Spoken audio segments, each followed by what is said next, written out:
Hi, I'm Wendy from Shiny Happy World, and this cute bunny is the new pattern in the Funny Faces Quilt Block of the Month Club.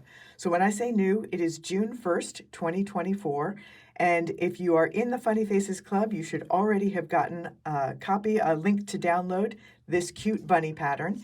If you're not in the club yet and you join anytime in the month of June, this is the pattern that you're going to get instantly. If you're watching this video and it is months or years even after June 2024, you can find this pattern in the shop at shinyhappyworld.com. Here's how to make it. Okay, this is the video showing you how to put this together if you have a light box. So before I show you how to assemble the bunny, I do want to show you a little bit about the setup that I have here. So I've got three things in a layer, in a stack. I've got the light box turned up as bright as it'll go. I've got the placement guide, and I've got a clear silicone mat. I also have all of the pieces cut out and ready to go, and that means they are cut out on the solid lines around each piece. So you can ignore all of the dotted lines inside the pieces. Those are placement guides that you only need if you're not using a light box. But there are a few markings that you do need to transfer, and those are your stitching lines. So the dotted lines are the placement guides for applique, but the solid lines inside the pieces, those are stitching lines. And we do need to transfer those over to the fabric side before you peel this paper away and you lose them. So to do that, just set them down on your light box and then just trace over them.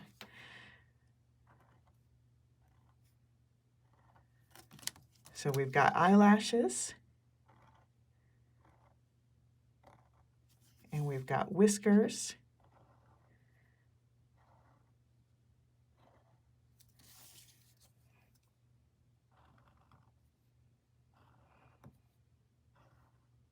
and we've got a little mouth. And I am just using a regular fine tip Sharpie for this. It doesn't matter that it is a permanent marker because I'm going to stitch right over these lines, black stitching over the black lines, and you're never going to see it again.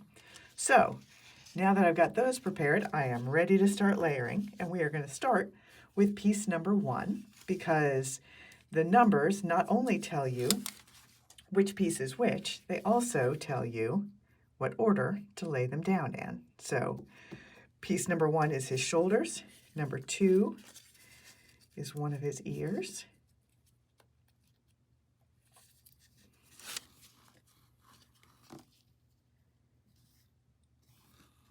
and number 3 is the other ear,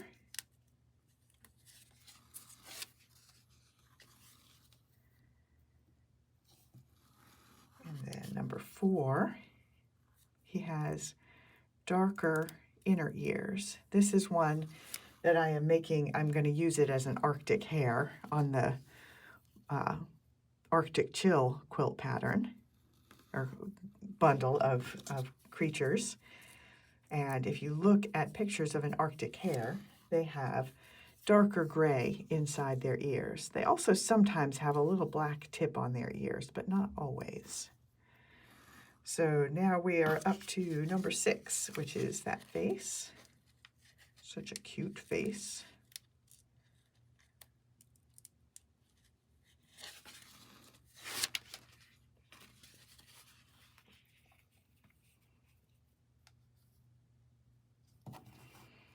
And then 7 and 8 are the eyes.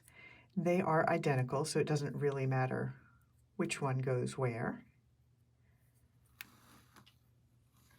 And if you have trouble seeing the lines through the pieces, they tend to kind of cup up a little bit.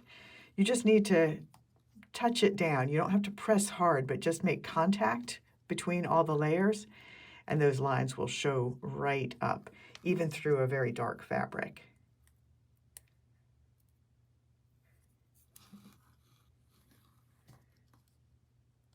And then one more piece. A very cute nose.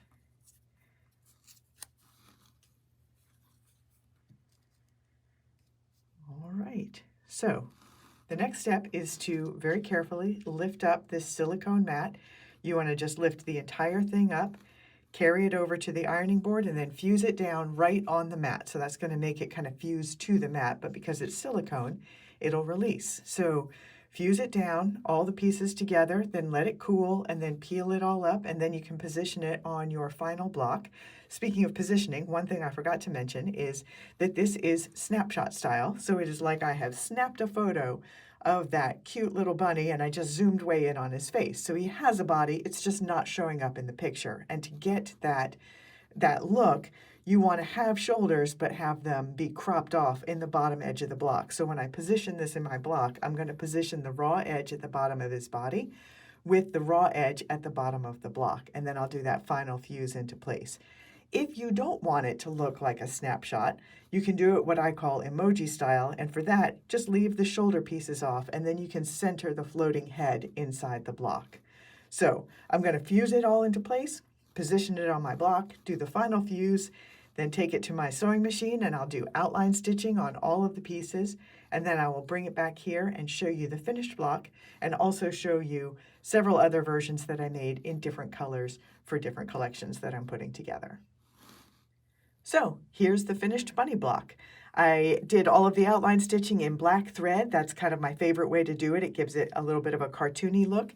And I did add a couple of catch lights to the eyes. It just helps to bring them to life. And the pattern has a link to a video showing a few different ways to do that. This is one that I made in colors for a farm quilt that I'm working on.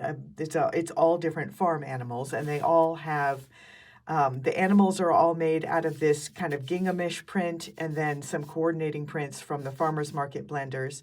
And the background blocks are also from the Farmers Market collection. So all of the colors are pulled from realistic fruits and vegetables. So they're bright, clear colors, but just a little bit desaturated. But I made bunnies in a few more colors too for a few different quilts that I'm working on.